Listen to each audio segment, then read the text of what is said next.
permasalahan ini kan muncul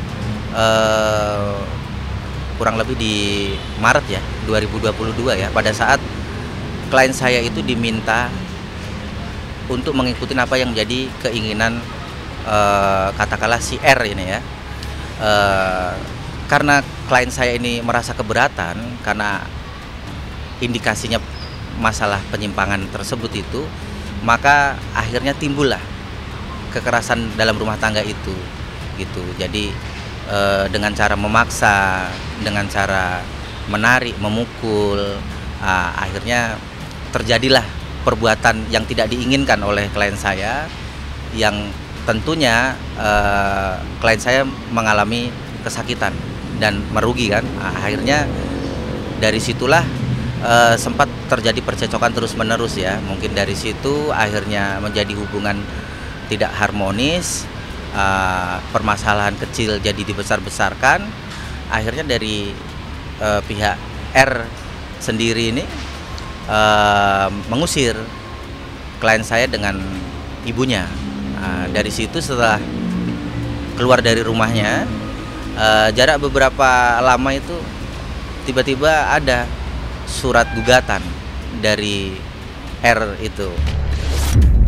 Karena itu benar-benar nyerang mental saya ya, setelah kejadian yang kekerasan itu, sama setelah saya diusir dari rumah itu dia sempat ngelontarin kata-kata yang nggak pantas lah ya, yang benar-benar nyakitin hati saya lah.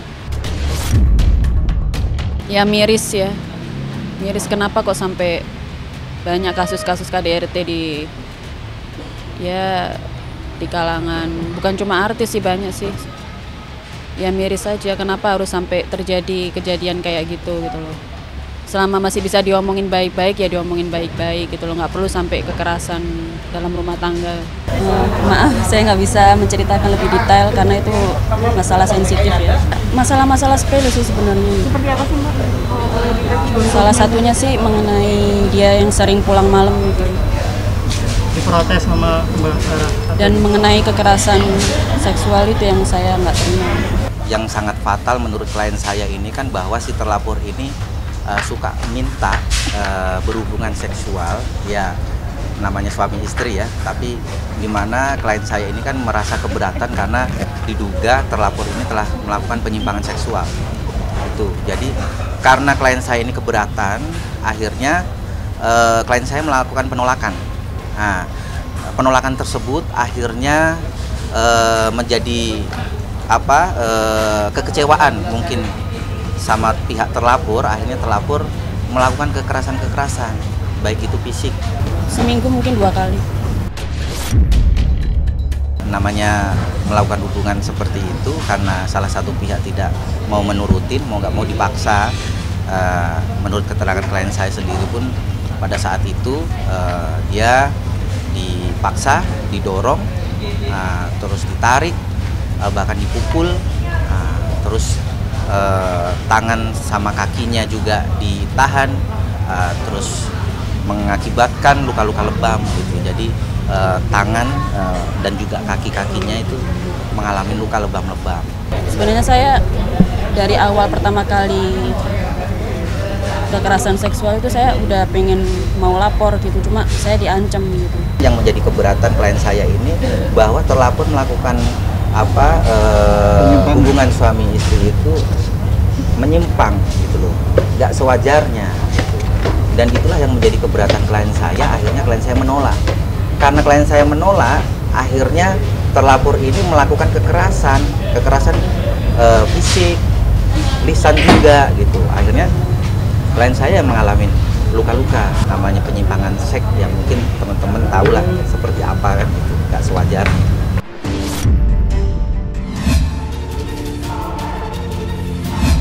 Saya tidak dekat sama sekali dengan Reza, saya lebih dekat ke mamanya karena mamanya yang memanajeri saya gitu.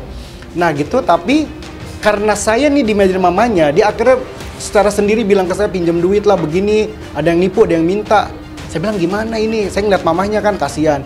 Udah laki jangan di perkarain, jangan diributin, udah. Bukan utang piutang, ada hutang, ada nipu, ada minta. Nipunya beda sendiri, mintanya sendiri, hutangnya sendiri, hampir 1 M. Itu yang buat resanya doang ya.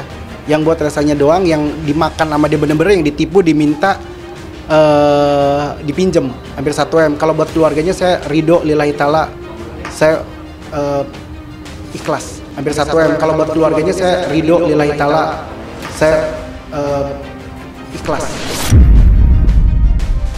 Cerita hal yang memang belum pernah aku cerita sih, sampai sekarang akhirnya jadi banyak yang DM, banyak yang komen, sampai harus berbagai cerita ke teman-teman media juga. Sebenarnya kan ini cerita aku pribadi ya, bersama keluarga. Bangkrutnya itu kan dia 2010, dan itu bangkrut keluarga mamahnya. Kan yang saya permasalahan ini 2012 sampai 2020 dia tuh nggak bangkrut-bangkrut. Secara dia sendiri ya mungkin mamanya bangkrut, tapi dianya ini kan bisa beli BMW dari saya aja hampir 1 M. Belum dari penyanyi-penyanyi lain, taruhlah dari penyanyi 150 juta. Belum dari dia waktu itu project film dari Mas Hanung 300 juta. Belum dari yang bisnis-bisnis, banyak dia. Tapi hidupnya hedon. Hidupnya ngasih orang, beliin orang ini, beliin orang itu. Jadi bukan buat keluarganya. Lu bersumpah tuh sama orang yang meninggal. Tidak semua, mungkin ada buat keluarganya. Sekarang gini, nggak mungkin dong rumah kontrakan 100 juta per tahun dari saya 2 tahun. Dari rumah yang 30 juta sampai 100 juta, terus saya yang bayarin. Saya hanya melihat keluarganya. Sedangkan dia dapat udah ratusan juta. Lu jangan menjual cerita sedih gitu loh. Seolah-olah duit lu habis buat keluarga. Lu jangan menjual cerita sedih gitu loh. Seolah-olah duit lu habis buat keluarga. Saya dengar juga banyak banget yang ditipu, aduh gila nih nggak selesai-selesai ya. Tapi yang memang saya aneh sih orang-orang di lingkungannya itu ada yang apa ya, mendiamkan, ada yang tidak mengingatkan. Tapi sebenarnya Reza itu sosok yang kalau dia punya uang, saya tahu banget dia mungkin dapat uang misalnya dari Kanu nih, nanti dia bagi-bagi tuh temen-temennya, dia royal, dia tuh hedon banget, dia tuh suka dengan tempat-tempatnya mewah, makannya mewah, branded semua kan barang-barang yang dia pakai itu. Terus dia bilang gini, pinjem 50 juta buat usaha gini-gini, ternyata bukan. Dia pinjem buat ibunya sakit, ternyata buat beliin handphone orang, buat transfer ke orang. Temennya sendiri, sahabatnya dia, suruh nipu saya 200 juta. Temennya ngaku nih ke saya, Ki sorry, gue akhirnya selek nih. Ki sorry, gue punya salah sama lo, gue sebenarnya untung saya kasih cuma 50 juta. Padahal hari itu saya habis bayarin kontrakan rumahnya 100 juta. Suruh nipu nih orang, disuruh telak-telak suruh nipu saya 200 juta, untung dikasih 50 juta. Sorry ya Ki, gue disuruh Resa nipu lo 200 juta. Waktu saya masuk, kenapa saya percaya waktu itu masuk ke manajemennya Resa pertama nih sebelum saya kenal mamahnya, ini di situ ada Aliando waktu itu masih kecil, masih baru mau berkarir. Ada satu penyanyi cewek, ada band juga. Nah itu saya bilang oh iya, masuk ke situ ternyata si solois cewek ini sama si band ini udah ketipu. Udah memang dia ini sama kayak saya, nggak jadi lagunya segala macem, dan udah mau dilaporin sama 2 orang ini. Akhirnya saya tutup karena mamanya minta tolong, karena Resa mau dilaporin ke polisi. Akhirnya saya tutup, 1 orang tuh 150 juta kalau nggak salah gitu. Udah saya tutup. Kalau gini, nanti kalau di polisi nanti lagu lu nggak bakal ini nih gini-gini. Manajernya juga ngomong udah saya tutup. Terus dia juga, Ali juga keluar karena saya nggak ngerti ada masalah apa, diambil keluarganya. Saya nggak ngerti deh kalau itu kan saya nutupin satu penyanyi cewek. Nah, satu penyanyi cewek ini katanya menurut dia itu punya pom bensin, punya mobil sampai habis, sampai melarat itu sama Resa. Katanya nih, kata dia, saya nggak tahu. Tapi saya nutup cuman waktu itu sekitar 150 juta.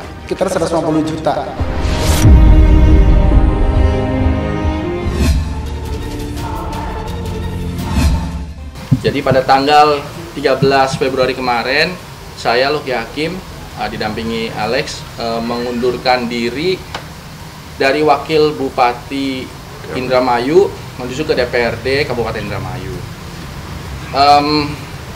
Dengan alasan, atau paling nggak dibalik itu semua adalah bahwa Wakil Bupati Indramayu telah gagal dalam mengemban amanah masyarakat yang memberikan amanah kepada waktu itu pasangan Nina Luki, sekarang menjadi Bupati Wakil Bupati. Lalu saya merasa bahwa saya secara pribadi merasa telah gagal dalam mengemban amanah, sehingga saya mengundurkan diri. Amanahnya apa? Amanah yang jelas adalah menurut saya tidak bisa menjalankan visi misi yang pernah dijanjikan ketika pada saat kampanye. Jadi semua itu nanti kalau mau lihat visi misi Luki dah gitu loh, visi misi Luki. Waktu itu memang visi misi Nina Luki, karena visi misi itu pasti bupati dan wakil bupati satu rangkaian. Ada 99 program Nina Luki, bupati dan wakil bupati, calon bupati dan wakil bupati. Lalu ketika terpilih, maka saya merasa bahwa saya telah gagal dalam mengemban amanah itu. Karena apa? Tidak tercapai. Paling tidak sampai saat ini tidak tercapai apa yang telah menjadi janji-janji kampanye yang keluar dari mulut saya ketika meminta masyarakat untuk mencoba mendukung, mendoakan, dan memilih. Kenapa masyarakat mau memilih pada saat itu? Karena kita punya janji yang begitu banyak. Dan sampai saat ini belum terlaksana. Merasa digaji, dibayar oleh uang rakyat, khususnya masyarakat Indramayu, yang mana masyarakat Indramayu itu tidak semuanya orang kaya, tidak semuanya pengusaha. Sebagian besar, 50% lebih masyarakat Indramayu itu adalah petani yang harus kerja dari pagi sampai sore kena panas matahari. Nelayan yang harus pergi dari pagi sampai mungkin berbulan-bulan ke laut. Lalu kita mintai pajaknya untuk menggaji si Luki Hakim ini sebagai wakil bupati. Kenapa digaji? Karena diharapkan oleh masyarakat untuk memberikan apa yang sudah dijanjikan. Lalu ketika itu tidak tercapai, betapa malunya dan tidak tahu dirinya saya ini kalau tetap bertahan sebagai wakil bupati. Sekedar informasi saja ini. Bayangkan saja, untuk uang makan minum saja seorang wakil bupati itu sampai lebih dari 100 juta per bulan. Di luar gaji, anggaran untuk fasilitas nanti. Jadi untuk anggaran makan minum saja itu lebih dari 100 juta per bulan. Padahal sudah dapat tunjangan, sudah dapat sudah dapat tunjangan kendaraan, sudah dapat listrik aja gratis, semuanya. Take home pay itu bisa sampai lebih dari 200 juta per bulan. Yang bayar itu siapa? Yang bayar itu masyarakat. Yang tangannya kasar, yang mereka harus kerja. Orang-orang yang mohon maaf ya di bawah garis kemiskinan, mereka bayar untuk orang ini beratus-ratus juta per bulan, dapat fasilitas rumah dinas yang besar, AC-nya banyak, gratis, nggak bayar apa-apa lagi, mobilnya mewah. Satu mobil yang saya pakai itu harga sampai 700 juta, dapat 3 mobil.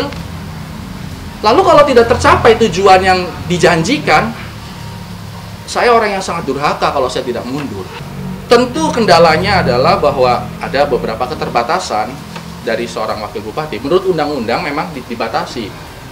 Jadi tidak bisa berbuat apa-apa, tidak punya kewenangan tentunya sebagai bupati. Ini undang-undang, dan ini berlaku untuk semua wakil bupati, wakil wali kota di seluruh Indonesia. Jadi tidak bisa, wakil bupati itu tentu secara undang-undang tidak punya kop surat, tidak bisa menandatangani hal-hal yang memang tidak didelegasikan oleh bupati. Kita akan naikkan jadi 1,5 juta, ada 6.000 orang. Betapa mereka pasti sangat menyambut kan? Belum lagi beasiswa untuk 100 murid masuk perguruan tinggi, membangun sekolah pertanian gratis, ambulan gratis, antar jemput ke rumah sakit setiap desa, ada 300 lebih desa. Berarti harus ada 300 ambulan dong. Itu janji yang keluar dari mulut saya.